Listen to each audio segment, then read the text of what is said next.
Magandang gabi po, ano? Ito pong inyong kaibigan kay Jesus, Brother Manny Bautista.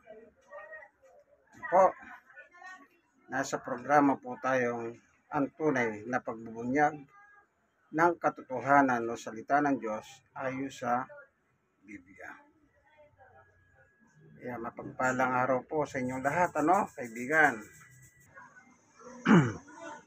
Meron pong dito, burol. Yan.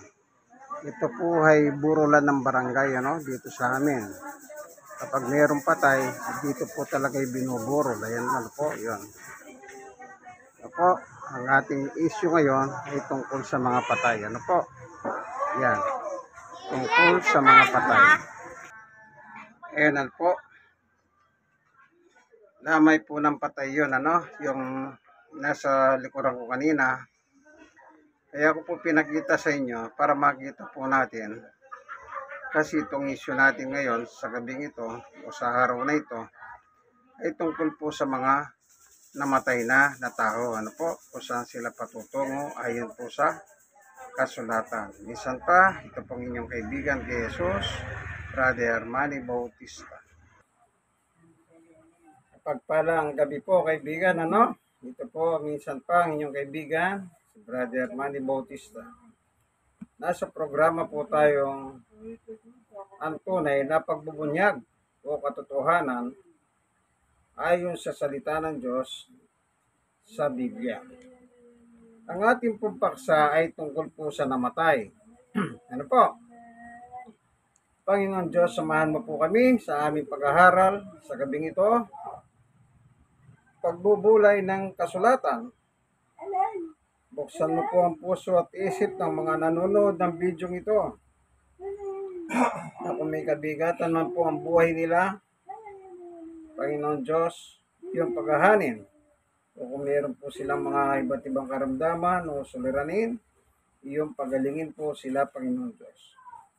Salamat po sa ngalan ni Jesus. Amen. Ang kamatayan po, sabi nga ng isang kapatid ng namatay kanina, yung nasa likod ko po, ang sabi niya, ang tinanong ko, anong kinamatay ng kapatid mo?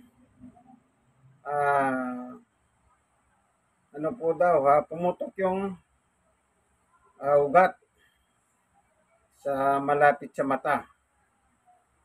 Yan po ang sanhi ng kanyang kamatayan.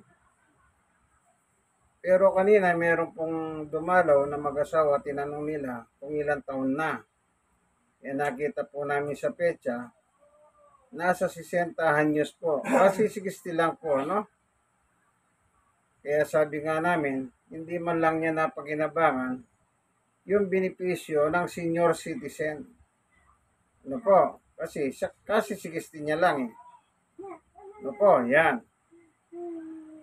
Sabi nung kapatid, yung nakatatandang kapatid,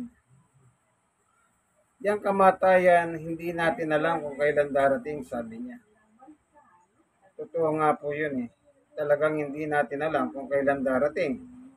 Sabi ko nga po, madalas, kung tignan mo po yung simenteryo, merong mahabang libingan, may maiksi, at meron po mas maiksi pa. Iba-ibang sukat, iba-iba ang laki ng mga nicho. So, ibig sabihin po, ang kamatayan, wala pong pinipiling edad. Yung iba po, nasa sinapupunan pa lang, namamatay na po sila. No? Yung iba naman, inaabot ng katandaan, doon naman sila namamatay. Yung iba po, nasa middle age, doon naman sila namamatay. Pero pinag-uusapan po, dumarating talaga ang kamatayan sa buhay ng tao. So, itong kamatayan, itinakda po ng Diyos ito. Tignan po natin sa sulat ng Hebreo. Ano po? Hebreo. Ganito po ang nakasulat sa chapter 9. Babasahin po natin, ano? Ang sabi po, ganito po nakasulat.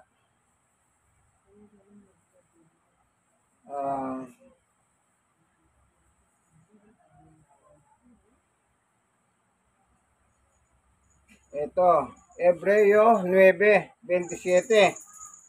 Itinakda sa mga tao na minsan lamang mamatay at pagkatapos ang paghuhukom. So,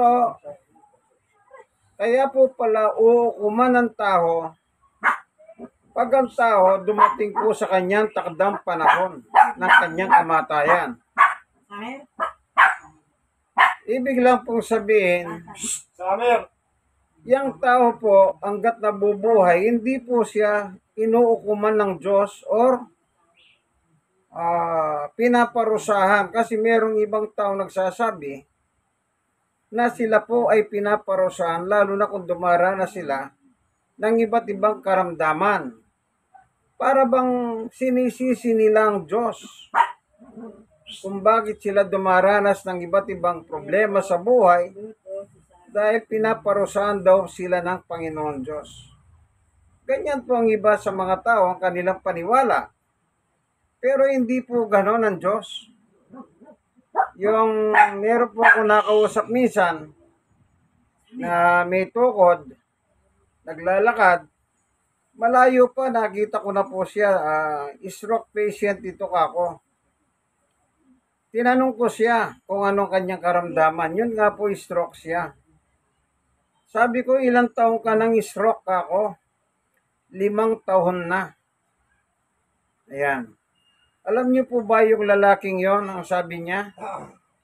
Kaya daw po siya na-stroke kasi pinarurusahan siya ng Diyos.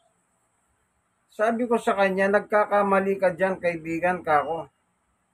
Ang Diyos, pag ang buhay ang tao, hindi niya parurusahan. Kasi gusto ng Diyos ang lahat ng tao magbalik loob sa Kanya. Kaya hindi po niya pinaparusahan ng tao. Isipin mo kako, ilang taon ka ng stroke? 5 taon. Kita mo, nakakalakad ka kahit dahan-dahan, nakakapagsalita ka kasi nakakausap kita. Bagamat, nandiyan ang itsura ng stroke sa iyo kako. Kung talagang pinarurusahan ka ng Diyos, sabi ko, dapat nung unang araw pa lang na may stroke ka, namatay ka na. Pero 5 taon ka ng stroke, pero malakas ka pa rin kako. Ibig sabihin, mahal ka ng Diyos, hindi kanya pinaparusahan. Tignan niyo po yung tao na yun, ano? Siya mismo, inatulan niyang sarili niya.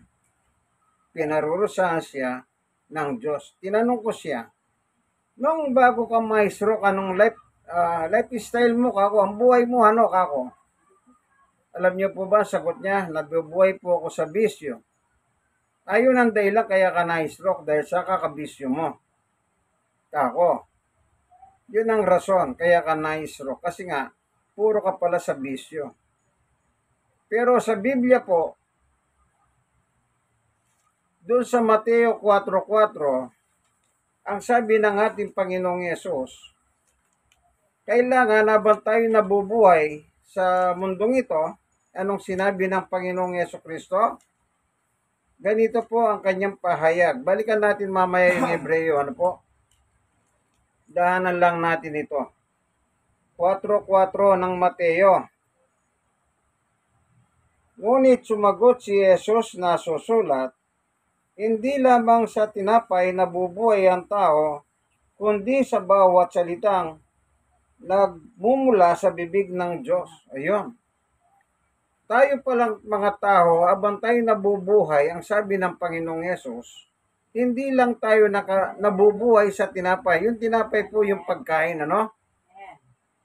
Sabi niya, hindi lang tayo nabubuhay sa pagkain, kundi, anong sabi niya? Mabuhay tayo sa salita ng Diyos araw-araw. Kung paano kumakain po tayo araw-araw, dapat kumain po tayo ng salita ng Diyos araw-araw. Yun po yung maganda, no? Utos po kasi yon. Kapag nabubuhay ka sa salita ng Diyos araw-araw, pag dumating po yung kamatayan ng buhay mo, yung takda, nakalagay po ano, sa Hebreo 9, balikan po natin, ano? 27. Ito po. Babasahin ko po. Itinakda sa mga tao na minsan lamang mamatay at pagkatapos ay ang paghuhukom. Yun po ang judgment day o paghukom once ng isang tao namatay. Ngayon, pag nabubuhay ka po sa salita ng Diyos sa araw-araw, hindi mo po mararanasan yung judgment day o paghuhukom ng Diyos. Oh. Kasi po nabubuhay ka sa salita ng Diyos eh. Kaya sabi ng Panginoong Yesus, habang tayo nabubuhay sa mundong ito, dapat kung kumakain tayo para sa kalakasan ng ating physical, mabuhay din tayo sa salita ng Diyos para naman sa kalakasan ng ating spiritual life. Tandaan niyo po yan, may dalawa pong kalagayan ng tao. Meron po siyang physical at meron po siyang spiritual. Yung pagkain na araw-araw, almusal, tanghalian, hapunan, para sa physical po yon. Yung salita ng Diyos, para naman po sa spiritual life. Tingnan niyo po yung sinabi ng ating Panginoong Jesucristo. Dito po sa 1:6, ang sabi ng Panginoong Yesus. Babasahin ko po, ano? Ang kanyang salita, ang sabi ng Panginoong Yesus, ang aking salita, sabi niya. Sa 63, ang Espiritu ang nagbibigay buhay, hindi ito magagawa ng laman.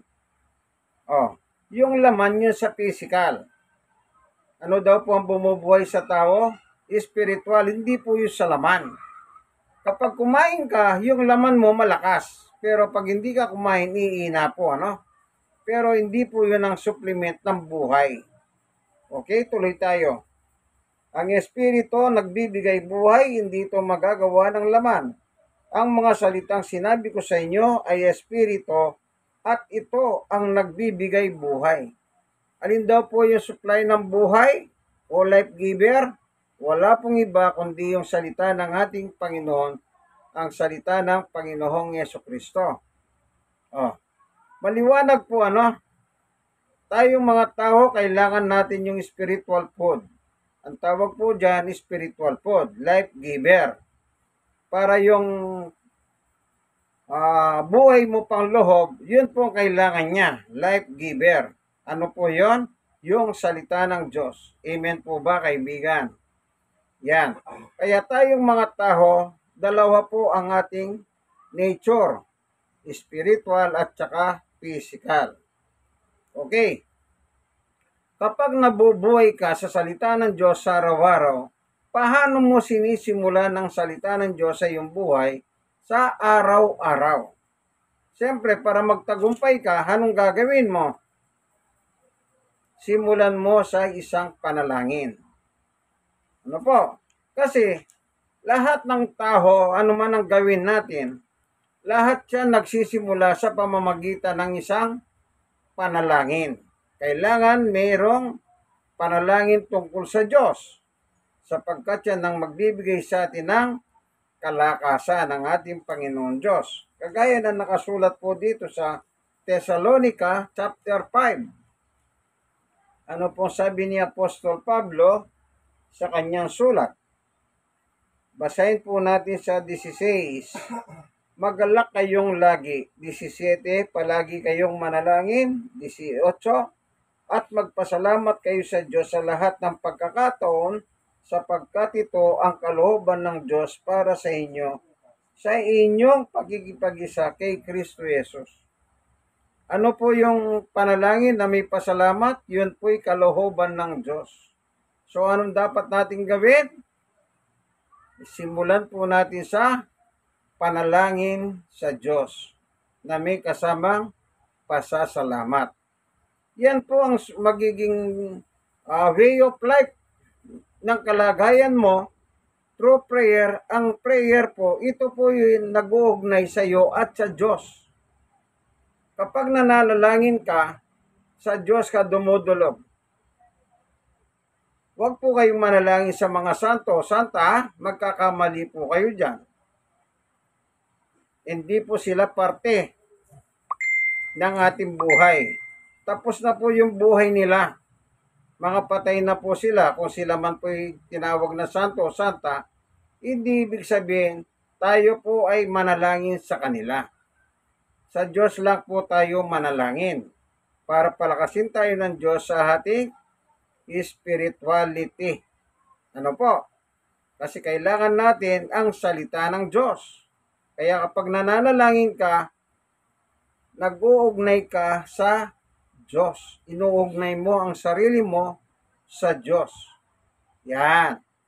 Kaya nagturo po ng tamang panalangin ang ating Panginoong Yesus. Tignan po natin sa 1.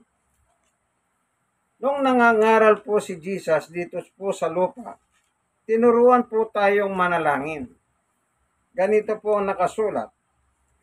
Sa 1:16, tignan po natin ano po ang binabanggit ng ating Panginoong Yesus pagdating po sa panalangin.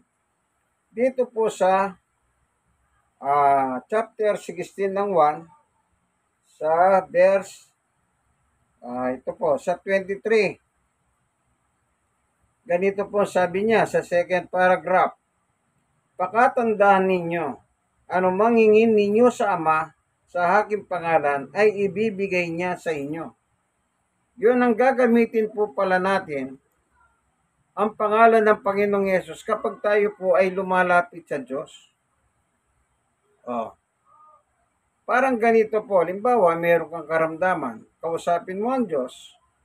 Diyos po, pagalingin mo na po ako sa aking sakit. Ito po ang aking kahilingan sa ngalan ni Jesus. Amen. Ginagamit po ang pangalan ni Jesus sa prayer. Pero huwag kayong gagamit na pangalan ng mga santo. Wala po silang kaugnayan o wala silang parte, sa prayer. Kundi ang ating Panginoong Jesucristo lamang. Amen po ba, kaibigan? Siyempre naman, amen. Kaya kailangan po, sinisimulan po natin ang buhay natin sa panalangin. Halimbawa, bago tayo matulog, magpasalamat tayo sa Diyos. Pasalamatan natin ng Diyos yung ginawa niyang maghapon sa ating buhay. Iningatan tayo. Yan. Kung ano pa po yung mabubuting ginawa niya sa atin, ipagpasalamat po natin yan. Pagdating ng bago tayo matulog. Pagdating naman ng umaga, pag nagising tayo, magpasalamat ka rin sapagkat binigyan ka ng maayos at payapang tulog ng Panginoon Diyos. Kaya pagdating ng umaga, pagmulat ng iyong mata, pasalamatan mo ang Diyos through prayer. Doon po natin sinisimulan ang buhay natin para po tayo makapamuhay sa salita ng Diyos sa araw-araw. Alam niyo po, pag hindi tayo gabayan ng Diyos sa ating buhay, iba po yung gagabay sa atin. Wala pong iba kundi ang si Satanas kung tawagin. Kaya kailangan sa ayaw natin sa gusto, para gabayan tayo ng Diyos, anong gagawin natin? Lagi po tayong manalangin sa lahat ng pagkakataon. Maliwanag po ba, kaibigan? Diyan mo dapat pasimulan ng iyong buhay para makasunod ka doon sa salita ng Diyos. Kasi kung minsan, gusto mo at timano sundin mo lahat, yun lang panalangin kung minsan nakakaligtahan mo. Limbawa, ginagising ka sa umaga, nagpasalamat ka. Pagkatapos papasok ka sa trabaho, papasok ka sa eskwela. Manalangin ka rin na gabayan ka niya sa iyong paglalakbay. Kailangan lahat ng kinikilos mo, ipinapasa Diyos mo. Ibig sabihin, pag ginagawa mo yun, halimbawa, dumating ka sa eskwela, salamat Panginoon, nakarating po akong maayos sa eskwela. O kaya naman, nakarating ka sa trabaho mo ng maayos. Salamat, Panginoon Diyos, maayos po ako nakarating dito sa aking pinagtatrabahuan. Isipin niyo po pagkatapos ng hapon, pagtapos ka na sa eskwela, salamat po, Panginoon, tapos na po ako sa pag-ieskwela ko. Pag lumabas ka naman ng trabaho mo, salamat po, Panginoon Diyos, natapos na po yung 8 oras. Or kaya kung nag-OT ka naman, overtime kung tawagin, pasalamat ka rin na nakaraos ka ng overtime. At uuwi ka na. Siyempre, hiling ka na naman sa Diyos pag uwi mo, naingatan kang makarating kang payapa sa tahanan mo. Ibig sabihin, nakakapamuhay ka sa salita ng Diyos. Kasi ang salita ng Diyos, lagi kayong manalangin ang sabi niya. So, hindi mo namamalayan, ginawa mo lang ang palaging panalangin sa Diyos, yun pala, nagagawa mo na yung kalooban ng Diyos. Ano yung kalooban ng Diyos? O, ulitin natin, anong sabi ni Pablo? Una Thessalonica, chapter 5, doon sa 18 na po, sa 18 na lang natin kunin. At magpasalamat kayo sa Diyos sa lahat ng pagkakataon sapagkat ito ang kalooban ng Diyos para sa inyo sa inyong pakikipag-isa kay Kristo Jesus. Ano daw po yung pagpapasalamat through prayer? Kalooban ng Diyos. O ano sabi ni Jesus? Hindi lang tayo nabubuhay sa pagkain na araw-araw, kundi mabuhay tayo sa salita ng Diyos araw-araw. Ibig sabihin, nagagawa mo na yung salita ng Diyos araw-araw. Kapag nananalangin ka, nakikipag-ugnay ka sa Diyos, at ang kaugnayan mo sa Diyos, dahil humingi ka sa Kanya ng tulong, bumababa ang tulong ng Diyos sa pamamagitan ng ng iyong panalangin. Habang lumalapit ka sa Diyos, binibigay ng Diyos ang gusto mo, tumitibay ka. Tumatatag ka sa iyong pananampalataya sa Kanya. Kaya kaibigan, dapat habang malakas po tayo ang masakit po, pagdating ng kamatayan, anong mga madalas makita nyo? Doon po pinagdadasal yung patay. Yung patay hindi na nakakadasal, kaya nagdadasal yung mga taong buhay na kanyang mahal sa buhay. Anong ginagawa nila? Yun po, pinagdadasal pa yung patay. Wala na po, patay na yun Kaya dapat habang malakas ka, habang nabubuhay ka, habang humihinga ka, anong dapat mong gawin? Yun, mabuhay ka sa salita ng Diyos. Hindi po ba napakaganda na lagi ka nakapagpapasalamat sa Diyos through prayer? Ibig sabihin, kaya mo po ginagawa yun kasi po may pananampalataya ka sa Diyos. Ngayon, kung hindi mo nagagawa yun, ibig sabihin, hindi ka naniniwala sa Diyos. Kasi pananampalataya means paniniwala. Kung hindi ka naniniwala sa Diyos, hindi ka naman lalapit sa Diyos. Pero pag lumalapit ka sa Diyos, ibig sabihin, naniniwala ka sa Diyos na ang Diyos lang ang makakatulong sa iyo. Ngayon, dito po sa habit, tignan natin kung ano po ang sinasabi patungkol sa Diyos. Siya po ba ang laging saklolo ng isang tao kapag ang tao po ay lumalapit sa Diyos? Babasahin po natin sa libro ng Awit. Ito po nililipat ko lang pong chapter o ng itong Biblia Ito na po. Sa libro ng Awit 121. Tignan natin. Meron po nakasulat dito 121 1 and 2. Doon sa mga burol ako'y napatingin. Saklolo sa akin sahan manggagaling. 2. Ang angad kong tulong kay Yahweh magmumula sa Diyos na lumikha ng langit at lupa. Dito naman po sa 124 verse 8, nangawit pa rin, tulong nating kailangan ay kay Yahweh nagmumula sapagkat itong lupa't langit, tanging siya ang lumikha. Maliwanag po. Sino pong nagbibigay tulong? Ang Diyos. Laging saklolo. Yan po ang katangian ng Diyos. Laging saklolo. Sino po yon? Ang ating Panginoon Diyos. Kaya pag lumalapit tayo sa Kanya, through prayer, ibig sabihin po, kailangan natin talaga ang tulong na nagmumula sa Panginoon Diyos. Kasi po alam nyo, kahit matalino ka pa, kahit mayaman ka pa, kahit sige na lahat ng magandang katangian babanggitin sa iyo. Lahat ng yan ang galing sa Diyos eh. Yang buhay natin galing sa Diyos. Yang hininga natin galing sa Diyos. Yang lakas natin galing sa Diyos. Yang talino natin galing sa Diyos. Ang kalusugan natin galing sa Diyos. Abang malakas tayo, yung lahat ng binigay ng Diyos sa atin, gamitin natin para sa Kanya. Para sa Kanya.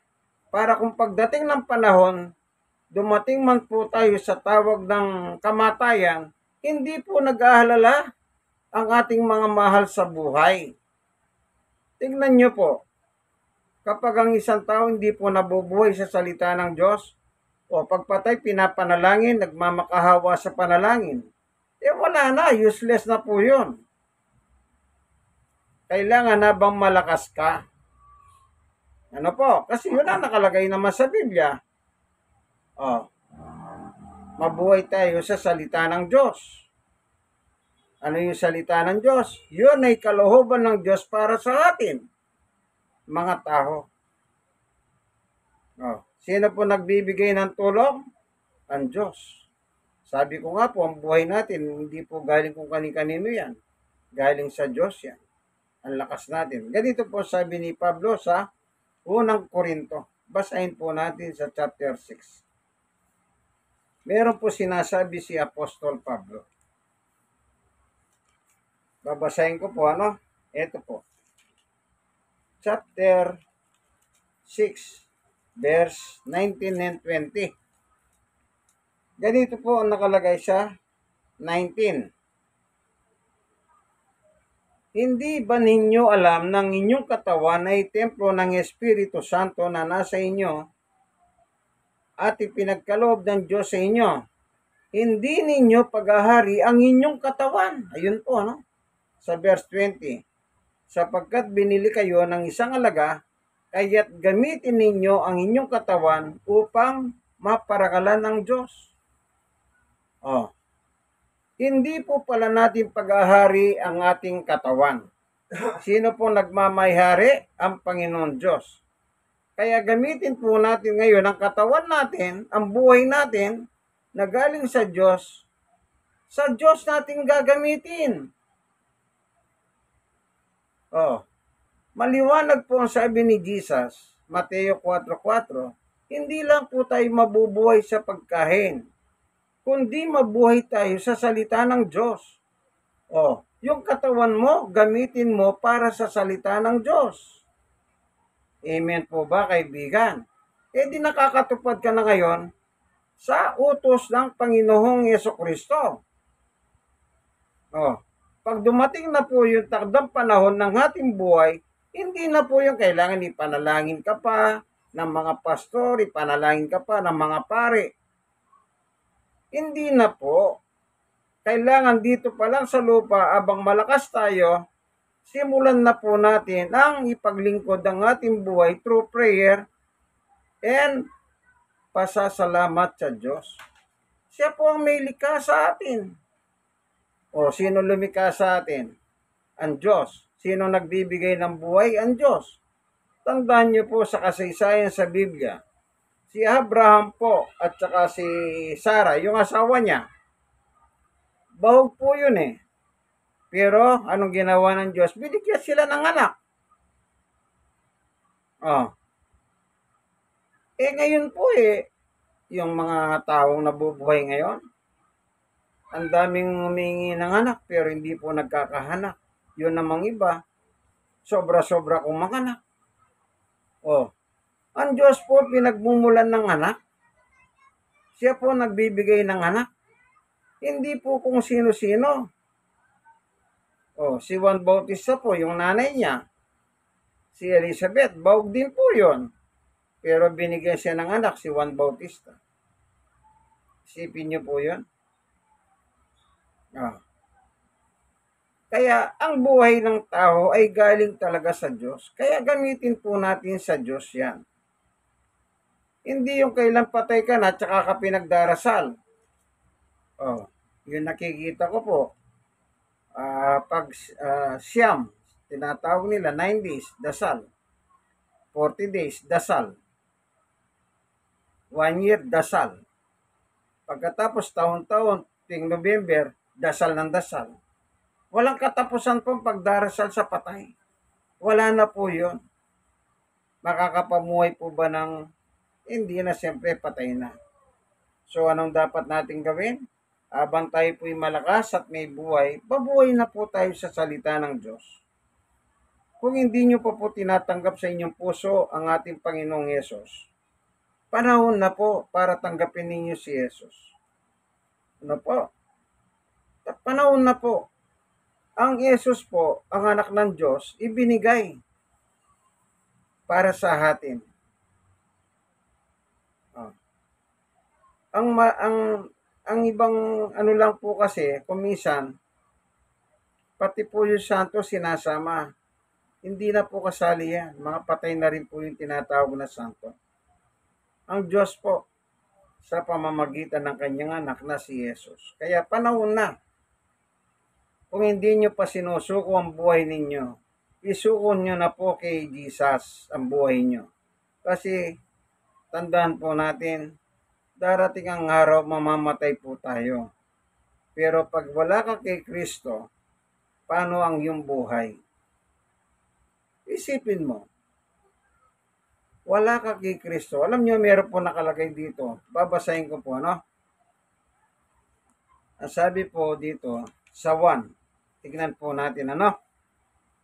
Yung tungkol sa Panginoong Yesukristo. Ito po. Tignan lang po natin, ano?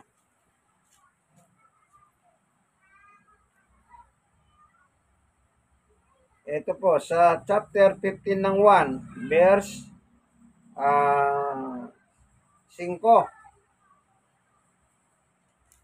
Sabi ni Jesus, ako ang puno ng ubas at kayo ang mga sanga. Ang nananatili sa akin at ako sa kanya, ang siyang nagbubunga ng sagana. Ito na po, sapagkat wala kayong magagawa kung kayo'y iwalay sa akin. Maliwanag po, ano? Kapag iwalay ka kay Kristo, wala kang magagawa. Gusto mo makarating ng langit, hindi ka makakarating ng langit. Kasi si Jesus ang magdadala sa langit. 1:14-6. Ako ang dahan ng katotohanan at ang buhay, walang makakapunta sa aking Ama, kundi sa pamamagitan ko. 1:14-6. Kaya kung hindi mo pa sinusuko ang buhay mo kay Jesus, ibig sabihin, hindi mo gustong makarating ka sa langit pagkamatay mo. Kaya abang malakas ka pa, kaibigan, panahon na. Ibigay mo ang iyong buhay sa Panginoong Yesus. Tanggapin mo si Jesus. Laging nandyan si Jesus. Anda siyang, alam niyo po, siya po nagpakahirap, nagdusa, namatay sa ibabaw ng krus, alang-alang po sa atin. Kaya, hanggat nabubuhay ka, heto pa po yung pagkakataon. Anong dapat mong gawin? Isuko ang buhay natin sa Panginoong Yesukristo. Kaya kung hindi mo pa sinusuko, isuko mo na, kaibigan. This is the time. Huwag na po kayong magantay ng pateka-teka at saka na lang. Hindi po. Isuko na po ang inyong buhay sa Panginoong Yesukristo hanggat tayo po ay mayroong panlakas. Paano po kung bigla tayong mamamatay?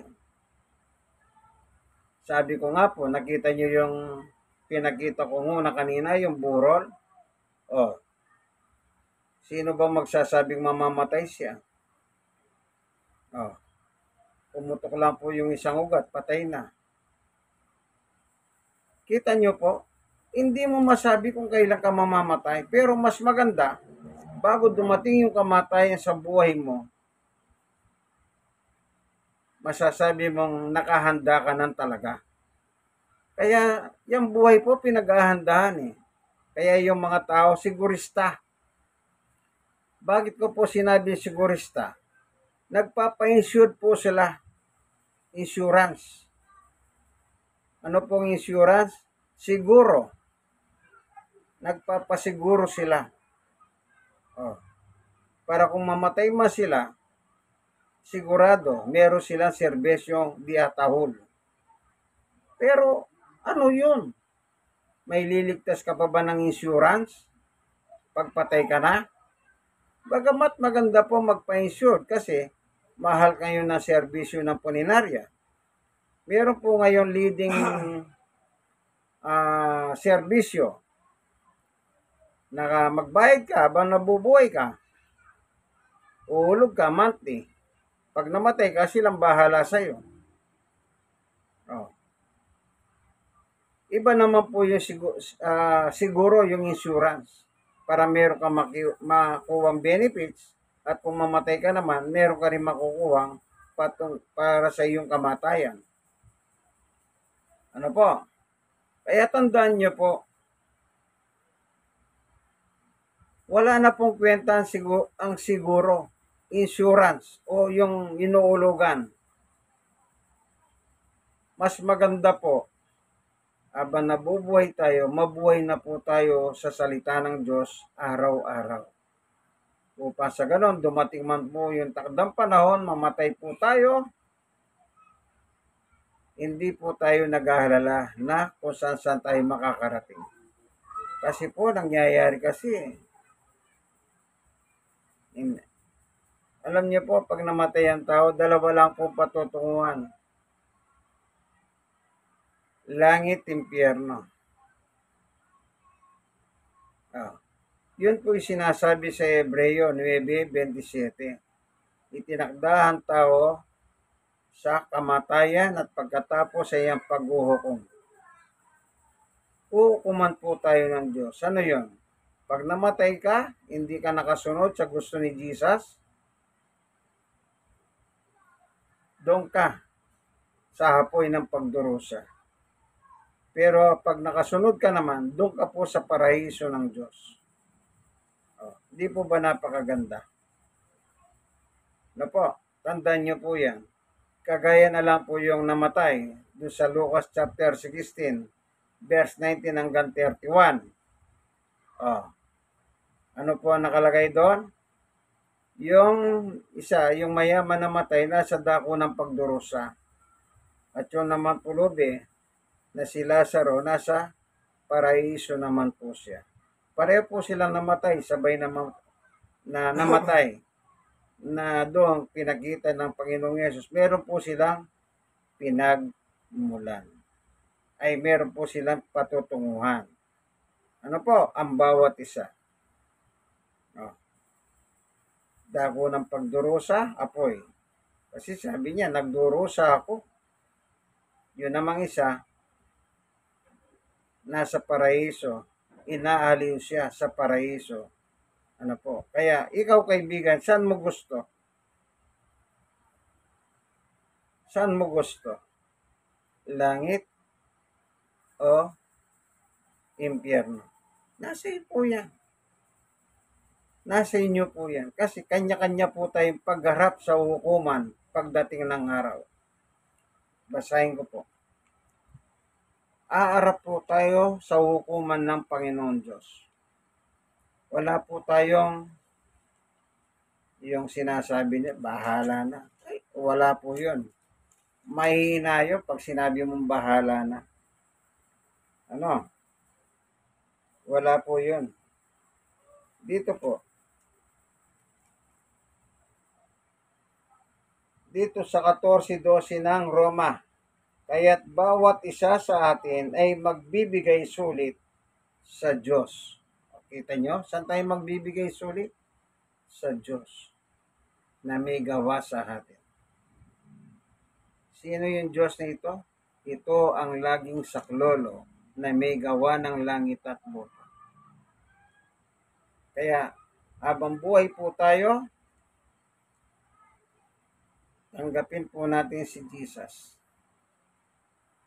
our Lord and Savior, the coming King. Tandaan po ninyo, darating po ang Panginoong Yesus. At kukunin niya yung mga sumunod sa Kanya. Yung hindi sumunod, siyempre, hindi niya po kukunin. Matigas ang ulo yun eh. Wala silang pinagkaiba sa kambing. So, in due time, kambing at tupa. Yung tupa pupunta sa langit, yung kambing pupunta sa impyerno. Sino yung kambing? Yung mga hindi sumunod. Doon po nakasulat sa chapter 25 ng Mateo. Ano po? Hindi po nananakot ang Diyos. Nagpapahayag siya kung saan tayo pupunta pagdating ng ating buhay dito sa lupa. Ang ginagamit ko po, Poimen Bible, ang Biblia ng mga pastor. Ano po? Minsan pa, kaibigan, ito po ang inyong kaibigan kay Jesus, Brother Manny Bautista. Nawa, makatulong po sa inyo ang aking munting video ito. Sana po, i-share ninyo. At kayong mga nasira naman, i-share din ninyo sa iba. Malay ninyo, magliwanag po sa kanilang isip ang talatang mga binanggit ko. Tandaan nyo po, kung hindi nyo po sinusuko ang buhay nyo sa Panginoong Yesus, panahon na po para isuko ninyo. Ano po? Amen po ba, kaibigan? Nasa programa po tayo ang tunay na pagbubunyag ng katotohanan o salita ng Diyos ayon sa Biblia. Ano po? Maraming salamat po sa inyong lahat. God bless us all. Panginoon, salamat sa katotohanan na ibinahagi mo sa amin sa pagkakataong ito. Sa ngalan ni Jesus. Amen and amen. God is good all the time. All the time, God is good. Amen? Amen.